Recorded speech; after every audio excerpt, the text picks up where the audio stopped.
Hey Scorpio, this is Perrymore Tarot's daily reading for September 14th, 2023. This is for Scorpio. Last shuffle here for Scorpio. Let's see what's going on here. So what we have is deception and we have travel. Very interesting because the there may be some discrepancy or misunderstanding about your road, about where you are headed, where you come from, where you've been. There might be some misunderstanding or misconception about what your motives are and what you're trying to say. You may be trying to help, right? You might be trying to help someone hold on to their resources or something here, and you're just being completely misunderstood. You're coming from a place of, listen, I had to do this myself. I think that a lot of people may feel like you're very stingy, right? This is like some energy of like, you're trying to help somebody understand that what if something happens to you, right? You got to work on you. You've got to figure out what you could do to contribute to your situation. That's what this looks like here. Like you're trying to explain this. Deception here is the Queen of Pentacles here twice, Knight of Wands, and Ten of Swords. So what people may be thinking is that you're being shady. They may find that you're wishy-washy. They may be like, oh, Scorpio only wants to be involved when they're going to benefit. And the thing is that that's not the case. That's not what I'm seeing here. Travel is Nine of Pentacles and Seven of Pentacles. This tells me that you have a wealth of experience, like life experience. You've done something by yourself, like you've pulled it out through the mud. You know what I mean? Like you've gone through some stuff and you're trying to explain to people like, hello, whoever this person is, they may be inexperienced. They may be like wanting to get it while it's good. Like they need help. They may need your assistance. There's something about that where maybe you help this person a lot or you've helped them before. Queen of Pentacles helps people. But what he misunderstood, Queen of Pentacles, with deception involved, would be that she is self-serving, right? Or that she's only in it for that investment to get something out of that situation. And Ten of Swords would be like, she's shady. She only comes in when it's hot. You know, she's gonna throw me under the bus. You know, she's gonna get me to do all the work. And it's not that. It looks like you're trying to explain to someone with Knight of Wands. You mean this is passionate. You mean this. You're coming from the heart with this, like, or from the soul of like, listen, I've come travel, right?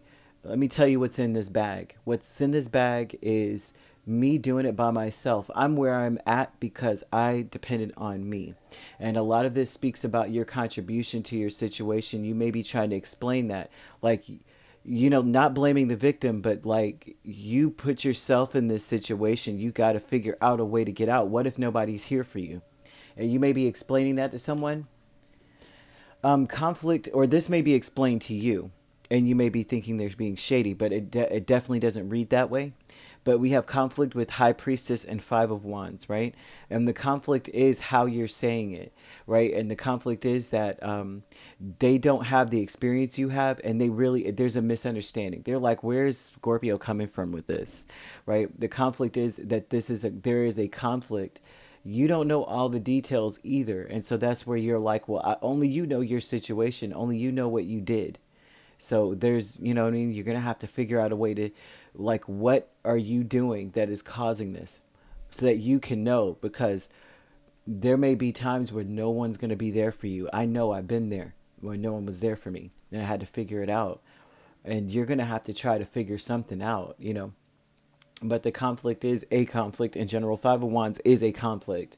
But the High Priestess speaks of things being sometimes it's secret. Sometimes this is like, I've learned from me, you know, this is something that no one can teach truly. So that may be the conflict, is trying to explain something that has no words, right? Or it may be offensive. It seems like this may be offensive. Hidden motivations is Death and Eight of Wands. Is the hidden motivations is something that you're not. You may not be confident in your delivery in a sense, simply because of the fact that you know that it may be deemed offensive, right? This person may be very guarded. This person may be very very secretive, or there's things that you know that they're holding back, or you just can feel you have a great sense of people. And so this is saying as well too, I'm not sure how to proceed. I probably will not proceed. So this is maybe where this conversation may be coming from, because it looks like a conversation of, I'm sorry, I need you to look at where you are and why you're where you're at. What, you know what I mean? Because I don't know what's going on, and it sounds to me like a person must, like, you feel like you somehow, some way, someone contributed to their own situation. Like you put yourself here. There's an energy of this. So hidden motivations may be that you're not confident in the delivery. You may not be confident that it's going to be met well. You may feel like it's going to ruin a relationship, because a lot of times with the Eight of Wands, this is about something happening so fast that it ruins something good, or it ruins a connection. Or speaking really quickly or acting too quickly, could ruin things. Other times, of course, this is like good news coming in. You got to make a decision, right? You're choosing a path. You're going quick. So this also speaks of, like, you want to light a fire under someone's behind. You want them to change. That's another energy of this hidden motivations with the Eight of Wands and Death. It's like you want something to change. Something's got to give with the Death. And Eight of Wands is like, I want to be the bow that shoots this person's arrow out and, like, go, hit your target, right? Yeah, so I'm seeing now this may be highly specific, because it feels like it's a very one Scorpio energy here to me. Somebody is like, I need guidance in just that one person, it feels like. But the conflict would be a lot of times a secret, and the conflict also is, dang it, what am I going to say to this person that they won't shoot down, because they may have a guard up, but they need help though. Like, how do you have a guard up and you need help? That's how it works though sometimes, because the Queen of Pentacles is very independent, right? But it shows that you're a highly independent person, and that you've gotten there through a lot of blood, sweat, and tears. And you're where you are because of the work that you put into something. And you're trying to explain that to someone else. Like, listen, what if nobody's there? What are you going to do? What are you going to do? So you could be dealing with a Pisces or another Scorpio, but we also have Aries, Leo, Sagittarius, Capricorn, Virgo, Taurus. So you could be dealing with the Leo, Virgo cusp, Aries, Taurus cusp, Sagittarius, Capricorn cusp. You could be dealing with a Pisces, Aries cusp as well. And you could be a Scorpio, Sagittarius cusp. If you're not dealing with those signs could be in your chart. If you'd like to book a personal reading with me, my links are on my page. Peace, love, and light. Take care.